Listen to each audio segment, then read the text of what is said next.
Olá pessoal, eu sou Guilherme Barreto e esse é o quarto episódio do Derrubando Estátuas, onde a gente vai falar sobre José Bento Monteiro Lobato, mais conhecido como Monteiro Lobato. E uma daquelas curiosidades que são completamente inúteis, mas que eu sempre acho interessante, é que ele não nasceu José Bento, ele nasceu José Renato Monteiro Lobato, e só que ele ganhou de herança do pai dele uma bengala com as iniciais JBML. E aí, para que o nome dele coubesse naquelas iniciais, ele muda o nome de José Renato para José Bento, se tornando então José Bento Monteiro Lobato. Bom, mas não é por causa disso que a gente fala dele, apesar de ser uma história muito louca. O Monteiro Lobato ele fica conhecido por ser um grande escritor, possivelmente o maior escritor de literatura infantil da história do Brasil. E, bom, a grande criação dele foi o Sítio do Pica-Pau Amarelo, que, seja como obra literária, seja como adaptações, tiveram aí pelo menos duas grandes adaptações do Sítio do Pica-Pau Amarelo para a teledramaturgia brasileira, que acabaram ganhando muito sucesso.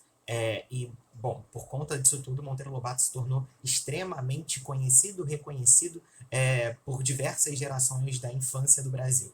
Bom, e boa parte dessas obras ali são centradas no seu lugar de origem. Ele é um cara do Vale do Paraíba, um cara que nasceu no Vale do Paraíba já decadente, ali na década de 1880 que ele nasce e ele vai crescendo justamente nesse período de decadência do Vale do Paraíba, principalmente na virada do século XIX para o século XX.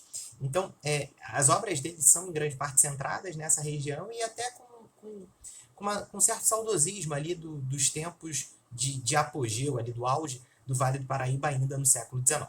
Uma outra característica muito importante dele é o nacionalismo. O Monteiro Lobato, em vários momentos, se colocou ali em defesa das riquezas brasileiras, principalmente do petróleo, entrando até em algumas questões com Vargas ao longo da década de 1930, mas a gente fala um pouquinho mais disso mais pra frente.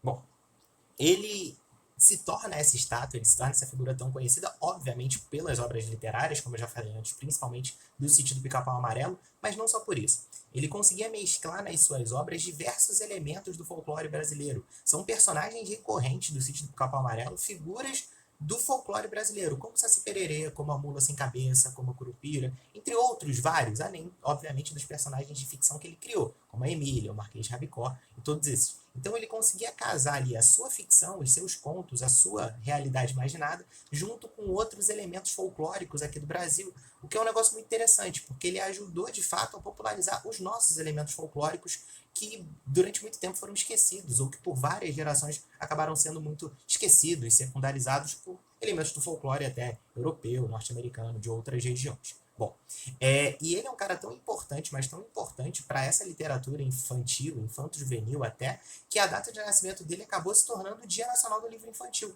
o dia 18 de abril. Para quem não sabe, é o Dia Nacional do Livro Infantil. Então, com toda essa mistura que ele teve ali na sua literatura, acabou reforçando boa parte da tradição oral, até porque mesmo nas obras dele, como Sítio do Pica-Pau Amarelo, por exemplo, você tem ali a Dona Benta, por exemplo, contando ali as histórias para os netos. Isso ajuda muito nesse reforço, nessa valorização das tradições orais, sempre muito comuns ali ao longo da história do Brasil. Bom, como eu disse antes, ele era um cara também muito ligado, principalmente ao longo da década de 30, as questões das riquezas nacionais. Para vocês terem uma ideia, ele abriu uma empresa para buscar petróleo em São Paulo. Não encontrou nada. Mas já que os primeiros achados de petróleo são ali na virada para a década de 40 na Bahia. Na verdade, mais para meados ali da década de 40 na Bahia.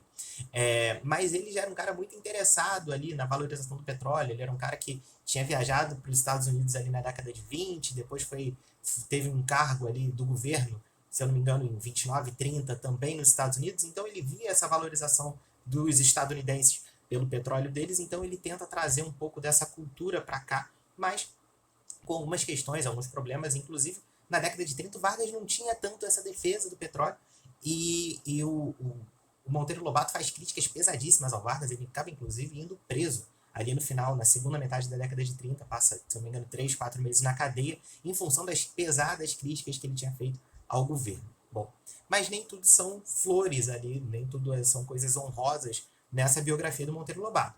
Por quê? Guilherme, mas a gente está falando, se o Brasil hoje em dia é um país preconceituoso, pô, imagina lá no iníciozinho do século XX. Então, mas nem tudo do que ele fez eram simplesmente reflexos do racismo daquela sociedade. Tinha um passo além. A gente tem escritos muito racistas nessa obra, principalmente em relação a tia Anastácia. Eu separei aqui alguns termos como macacas de carvão, ou então num outro trecho onde ele diz: é guerra das boas, não vai escapar ninguém. Nem tia Anastácia que tem cara preta. Mas num sentido muito pejorativo. Isso daí era numa cena de caçada do Pedrinho, que ele estava indo caçar uma onça. E aí ele diz: ó, não vai, nem tia Anastácia vai escapar por conta da cara preta dela. Então, diz tem elementos racistas muito claros ali dentro do sítio do Capão Amarelo. São sempre coisas muito pejorativas em relação à tia Anastácia. Além disso, a gente tem ali toda uma visão extremamente estereotipada em relação às pessoas do interior na figura do Jacatatu. Isso por si só já traz alguns problemas. Mas, sem dúvida, o romance dele, o único romance dele, O Presidente Negro, que é ambientado inclusive nos Estados Unidos, ele tem um mote ali, uma motivação que é muito complicada, e isso nas próprias palavras do Monteiro Lobato. Será o choque da raça negra com a branca, quando a primeira, cujo índice de proliferação é maior, alcançar a raça branca e batê-la nas urnas, elegendo um presidente negro. Acontecem coisas tremendas, mas vence por fim a inteligência do branco. Bom, só nessa fala aqui já deixa claro alguns elementos racistas muito claros. A ideia de que o negro se prolifera mais rápido, como se fosse uma doença. Além disso, a ideia de que o branco tem uma inteligência superior. E aí a gente entra num outro problema. Ele era, de fato, um defensor da eugenia. Da ideia de que o branco era superior e ponto.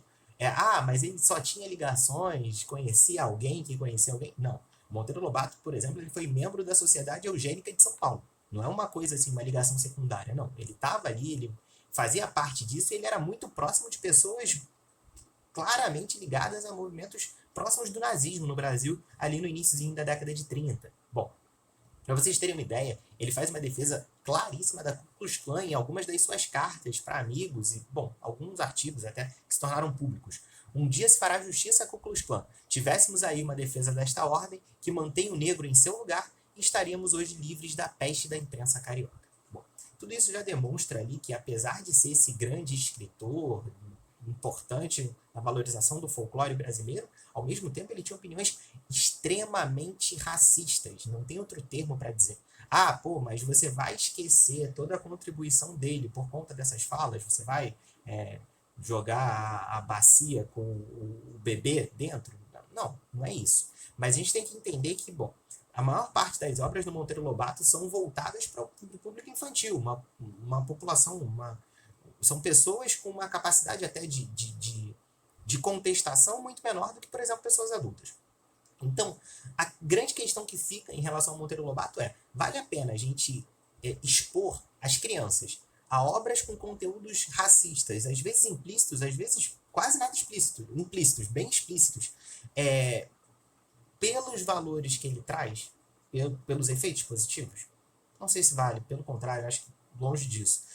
Já que você acaba, querendo ou não, expondo crianças que não têm um senso crítico tão grande, que em grande parte acabam aceitando simplesmente as ideias que estão ali naquele livro, a opiniões altamente racistas, altamente preconceituosas, principalmente aos negros, mas também em outros elementos da sociedade brasileira. Tranquilo, galera? Espero que hoje tenha sido produtivo para vocês, espero que vocês tenham curtido. Fiquem bem, fiquem em segurança e até a próxima. Falou? Tchau, tchau.